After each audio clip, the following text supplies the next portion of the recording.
Jake Harper had always believed that freedom was the greatest gift life could offer. For years, he had poured his sweat and soul into his sprawling ranch nestled on the outskirts of a quiet town. The endless fields, the lowing cattle, the sun dipping behind the hills. This was his kingdom, a place where he could breathe deep and live on his own terms. Every morning, Jake would step outside his weathered wooden porch, coffee in hand, watching his cattle graze lazily across the wide open plains. The soft rustle of the wind through the tall grass was like music, a constant reminder that here he was truly free. But that peaceful routine was about to be shattered. It started with a letter. Jake wasn't one to fuss over paperwork, but something about this envelope made him pause. It bore the emblem of the local homeowners association, the HOA, a group he'd barely given a thought since moving in. He ripped it open, his brow furrowing as he read the formal cold words inside. Notice of property boundary changes and community fence installation. Jake's eyes scanned the letter again, disbelief slowly twisting into anger. According to the HOA, they were planning to erect a new fence, not just anywhere, but right through his ranch. A fence that would cut off part of his land and block access to the main road he used every day. Jake slammed the letter down, his heart pounding. Why would they do this? He muttered to himself. What could possibly justify fencing me in? The letter claimed it was for community safety and property value protection, but Jake knew the truth was buried somewhere deeper. This wasn't just a fence. It was a wall threatening to cage him inside his own land. Days passed, but Jake's unease grew. Then, one morning, the distant roar of machinery shattered the ranch's calm. Peering through his window, Jake saw a convoy of trucks and workers rolling in, carrying fences, posts, and tools. They were here to build. Jake stormed outside, his boots thudding against the dusty ground. "Hey, what are you doing?" he called out. But the workers ignored him, setting up posts like machines programmed for destruction. Neighbors gathered at the edge of the road, watching silently as the fence began to snake across the landscape, slicing through pastures and dividing Jake's land in two. Jake's hands clenched into fists. This wasn't just about a fence, it was a declaration. The HOA was drawing a line, and he was on the wrong side of it. That night, Jake sat on his porch long after the sun had gone down, the fence now a shadowy barrier glowing under the moonlight. His cattle, usually free to roam, were restless, pacing near the new fence. Jake's mind raced. What did this mean for his ranch? His cattle? His freedom? A quiet storm was brewing, and Jake knew it was only the beginning. But what could one man do when an entire association decided to fence him in? The question hung in the air, heavy and unanswered. The morning sun rose over Jake's ranch, casting a golden glow across the rolling fields. But the beauty of the dawn did little to ease the knot of tension tightening in Jake's chest. Overnight, the fence-building crews had returned, determined to finish what they'd started. Jake stood at the edge of his property, watching as the workers moved with mechanical precision. Steel posts hammered deep into the earth. Metal panels snapped together like giant puzzle pieces, and with every strike of the hammer, Jake felt his world closing in. This fence wasn't just wood and wire. It was a barrier, a dividing line that threatened everything he built. He walked along the growing fence line, running his hand over the cold metal. It cut through a patch of wildflowers his wife had planted years ago, and worst of all, it blocked the dirt road he'd always used to move cattle between pastures. "How am I supposed to get through?" Jake muttered, his voice thick with frustration. He spotted one of the foremen unloading tools and stormed over. "Hey, stop! You don't have permission to fence off my land like this," Jake shouted. The foreman looked up, expression blank. "We're following HOA orders. This fence is non-negotiable." Jake's jaw clenched. "This road is my only way in and out. You can't just cut me off." The foreman shrugged. "That's not our problem." Jake's fists shook with rage. He realized then that this wasn't just bureaucracy. It was a power move, a way to force him into submission. As the day wore on, the fence grew higher, stronger. It wasn't just a physical barrier. It was a psychological one, a message that Jake's freedom was under siege. Neighbors watched from a distance, whispers spreading like wildfire. Some sided with the HOA, convinced that the fence would keep the community safe and tidy. Others looked at Jake with sympathy, but no one dared to challenge the board openly. That evening, Jake gathered his family around the dinner table, trying to mask his worry with a forced smile. "We'll figure this out," he promised, though inside, the weight of uncertainty pressed down. But sleep was elusive. That night, Jake lay awake, haunted by the image of the fence cutting through his land, his home turning into a cage. He thought about the long years he'd spent building the ranch, the sacrifices, the dreams. Could all that be undone by a line of steel and wire? Determined not to give up, Jake began researching his options. He talked to old friends who knew the law, consulted local property records, and even started drafting letters to the HOA demanding answers. But with every call, every meeting, the HOA's response was the same. Community safety, property value, rules everyone must follow. Jake saw through their words. This was about control, not safety. And worse, the fence was just the beginning. Late one night, Jake stood outside, flashlight in hand, inspecting the fence from every angle. He noticed something strange. The gate the HOA had installed was locked tight, controlled remotely. No easy way in or out without their permission. His heart sank. They weren't just fencing him off. They were controlling access to his own property. The thought sent a chill down his spine. If he wanted his freedom back, he'd have to fight back harder than ever before. Jake sat at his kitchen table, surrounded by a pile of papers, letters, HOA bylaws, property maps, and legal jargon he barely understood. The dim light of the old lamp cast long shadows, but Jake's eyes burned with determination. He wasn't about to let a faceless group fence him in without a fight. The next day, he headed straight to the HOA's monthly meeting. The room was packed with community members, some familiar faces, others strangers, all seated in stiff chairs under harsh fluorescent lights. At the front sat the HOA board, a panel of neatly dressed men and women who spoke with practiced calm. Jake's heart pounded as he stepped up to the microphone. "I'm Jake Harper," he began, voice steady despite the knot in his stomach. "This fence you're building cuts through my ranch and blocks my access to a road I've used for over a decade. I demand to know why." The HOA president, a woman named Karen, smiled thinly. "Jake, the fence is for the safety and security of the community. It's within our rights and follows all local regulations." Jake wasn't convinced. "But it's my land. You're taking it away without compensation or proper discussion." A murmur rippled through the crowd. Some nodded, others looked uneasy. Karen's tone hardened. "The community rules apply to everyone equally. We can't make exceptions." Jake looked around, feeling the invisible wall closing in. This wasn't just a disagreement, it was a power struggle. The HOA had the money, the lawyers, and the connections. He was just one man with a ranch and a stubborn will. After the meeting, Jake cornered Karen. "Tell me the truth. Why are you doing this? What's really going on?" Karen's eyes flickered for a moment. Then she leaned in. "Let's just say there are bigger plans for this area. The fence is only the first step." Jake's mind raced. Development? Expansion. Was the HOA trying to push him out so the land could be sold? Back home, Jake spent nights researching local zoning laws and HOA meeting minutes. He uncovered hints of a secret plan to rezone parts of the community for commercial use. If that happened, Jake's ranch might be bulldozed or sold off. His stomach churned. This was no longer about a fence. It was about losing everything. Determined, Jake reached out to a property lawyer. The lawyer reviewed the documents and delivered cautious hope.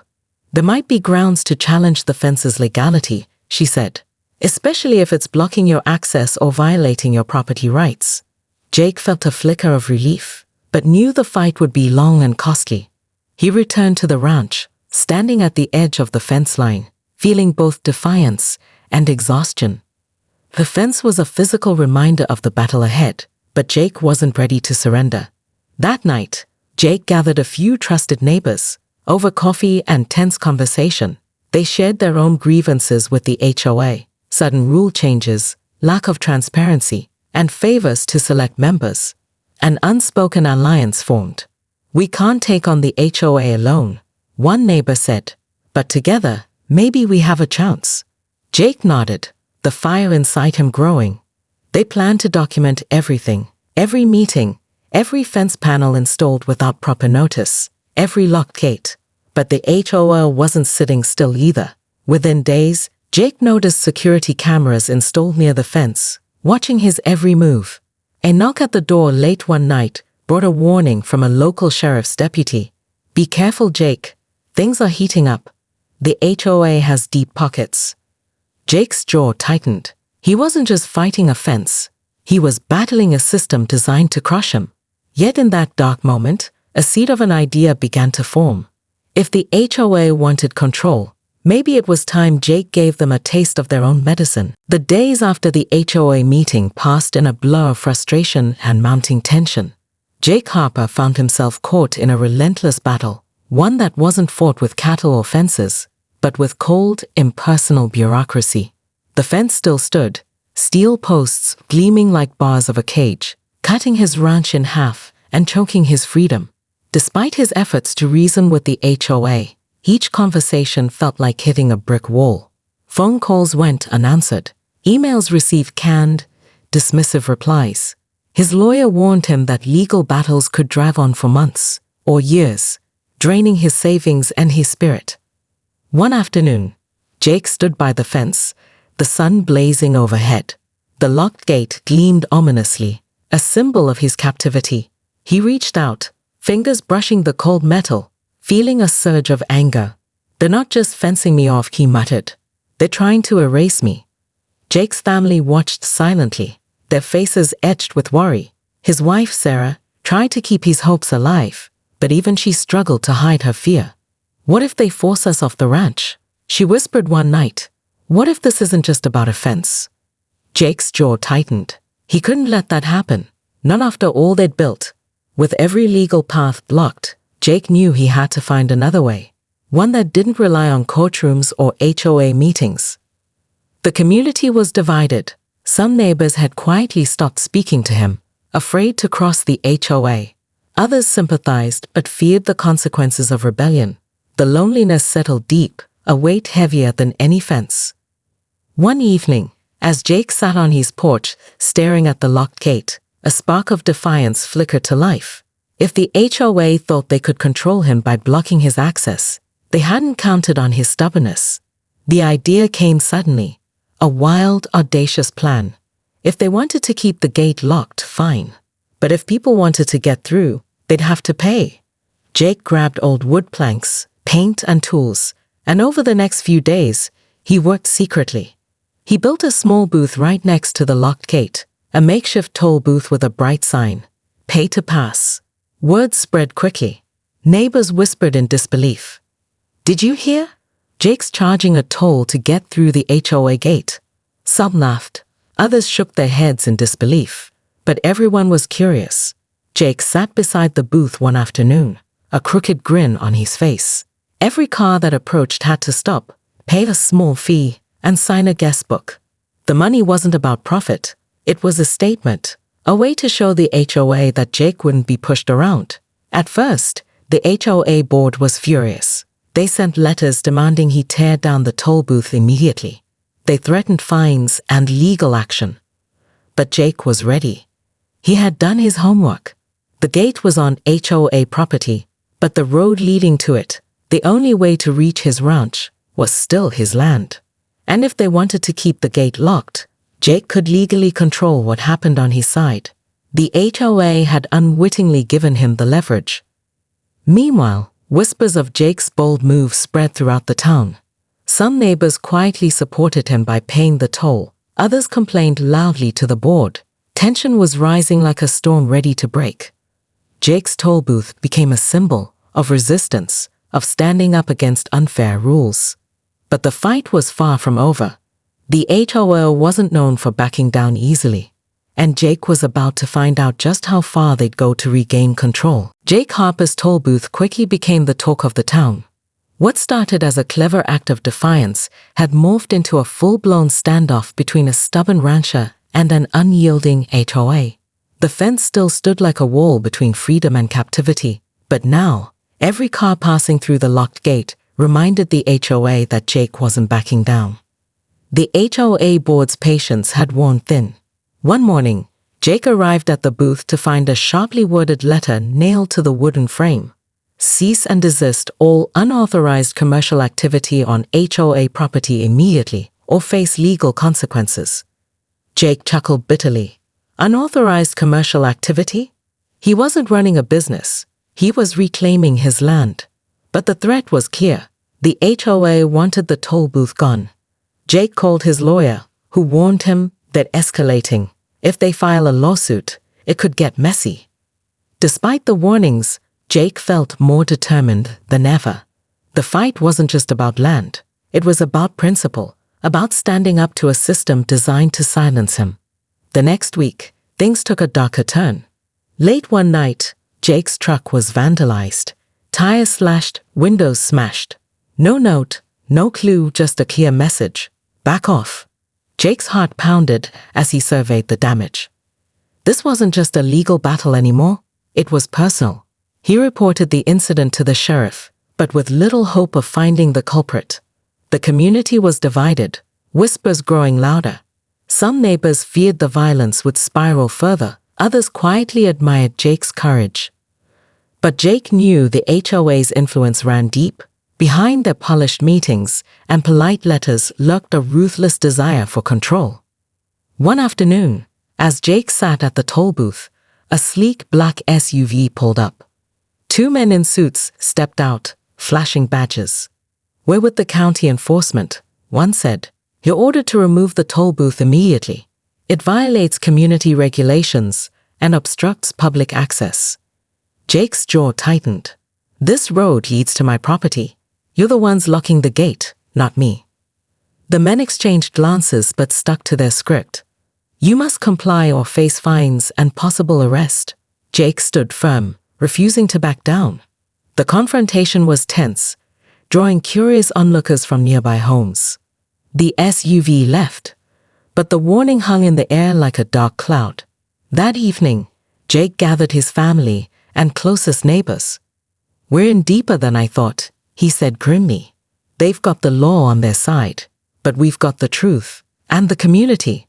The neighbors rallied, promising support and offering to help document every move the HOA made. Together, they formed a plan to hold public forums, spread awareness, and fight back, not just in court, but in the court of public opinion. But Jake also knew he had to be clever. He began installing hidden cameras around the gate and toll booth, capturing every interaction, proof that the HOA was overstepping. As the weeks passed, tensions escalated. Late-night threats, anonymous phone calls, and strange vehicles patrolling the area became the new normal. Jake's ranch had become a battlefield, the stakes higher than ever. Yet through it all, Jake's resolve never wavered. He refused to be cowed by intimidation or legal threats, because he knew one thing for sure. Sometimes, the greatest fences are the ones built not with wood and wire, but with fear. And Jake was ready to tear them down. The tension around Jake Harper's ranch had reached a fever pitch. What started as a simple fence dispute had spiraled into a battle fraught with threats, vandalism, and legal showdowns. But Jake knew he couldn't fight alone, not against an HOA with deep pockets and powerful connections. One evening, as he was checking the cameras around the toll booth, Jake noticed a shadow moving near the fence line. His heart raced. He grabbed his flashlight and crept toward the spot, ready for confrontation. Instead, he found an elderly man, hunched over and nervously glancing around. "Who are you?" Jake asked cautiously. The man straightened and revealed a faded badge clipped to his coat. "Name's Roy. Used to be on the HOA board, before I saw what was really going on." Jake narrowed his eyes. "Why are you here now?" Roy sighed. "Because I can't stand the lies anymore. There's more behind this fence than they're telling you." Curiosity ignited. Jake motioned him inside. Over coffee, Roy explained how the HOA board had been manipulated by a corporate developer with plans to buy up ranch lands for a sprawling commercial complex. The fence was their first step to block out independent owners like Jake and force them to sell at a fraction of their land's value. They don't care about safety, Roy said quietly. They care about profit. They've been using the HOA to push people out, quietly, legally, and sometimes not so legally. Jake felt a cold wave of betrayal. The community he trusted was a pawn in a corporate game. Roy handed Jake a folder thick with documents, confidential emails, meeting minutes, and plans proving the developer's involvement. "This is the smoking gun," Roy whispered. "With this, you can expose them." Jake's mind raced. This was more than a fence now. It was a fight against greed and corruption. The next morning, Jake met with his lawyer and laid out the evidence. They devised a plan to leak the documents to the local news and file a lawsuit challenging the HOA's actions on grounds of fraud and conflict of interest. Word spread quickly. The community buzzed with shock and outrage. Neighbors who had been silent before found their voices, rallying behind Jake like never before. But the HOA wasn't ready to surrender. Their lawyers fired back with threats of countersuits and injunctions. Security around the fence intensified, and Jake caught glimpses of unfamiliar faces watching his every move.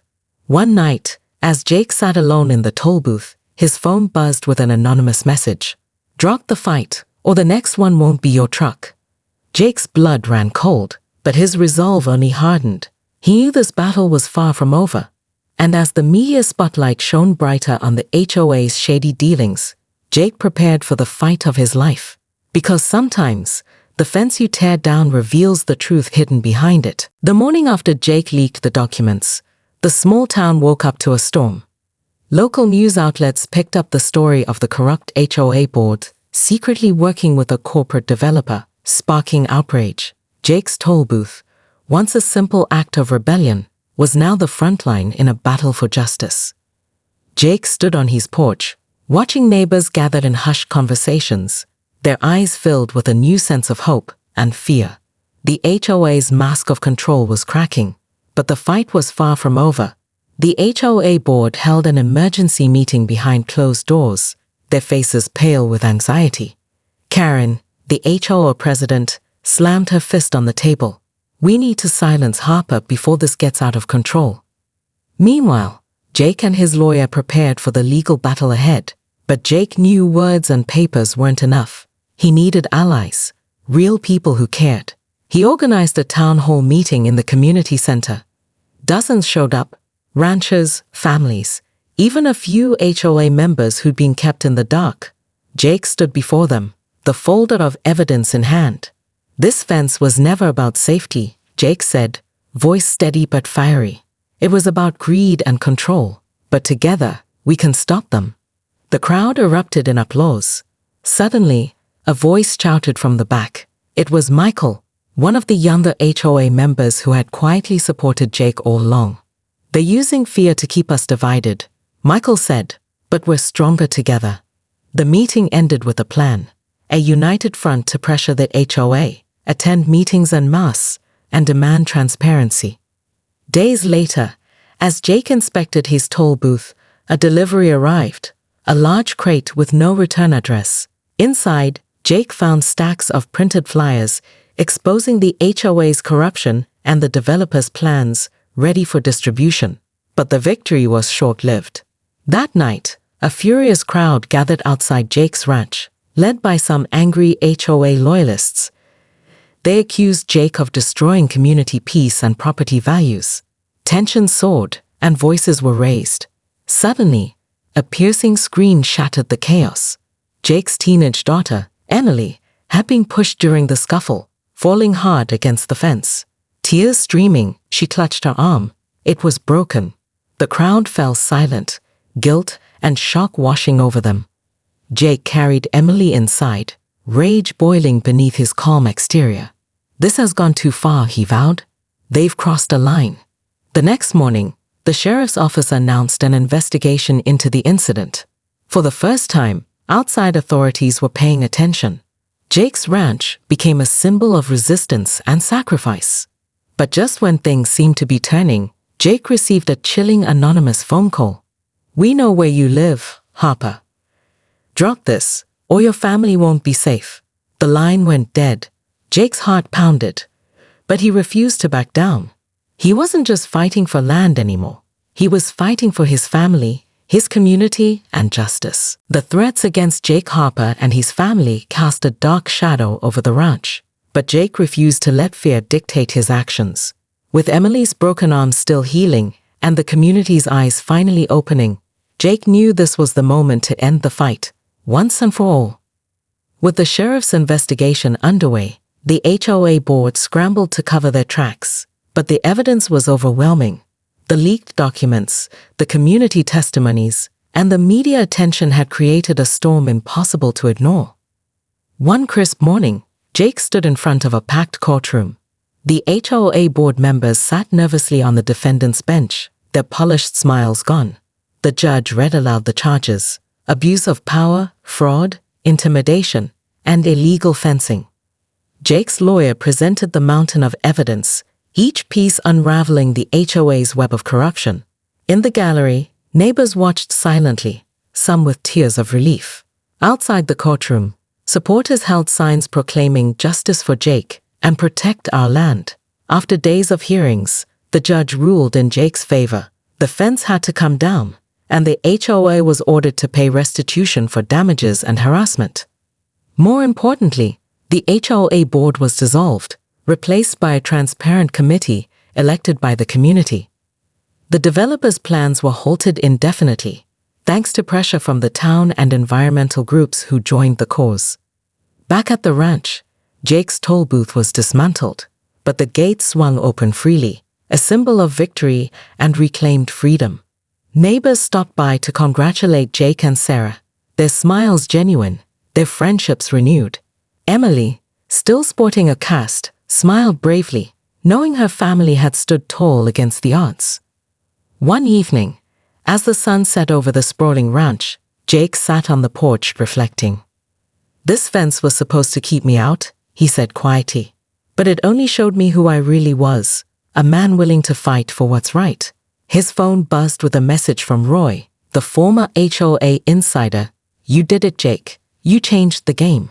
Jake smiled, knowing the battle was hard-fought, but the community stronger for it. In a world where power often silences the little guy, Jake's story was a beacon, proof that courage, unity, and standing your ground could tear down even the tallest fences. Ending twist. Just as Jake settled into peace, a mysterious letter arrived, an invitation to a secret meeting from the very developer who tried to buy the land. The message was clear: "This isn't over. Let's talk." Jake smiled, eyes gleaming with quiet resolve. The war might have paused, but the fight for his ranch and his family's future was far from over.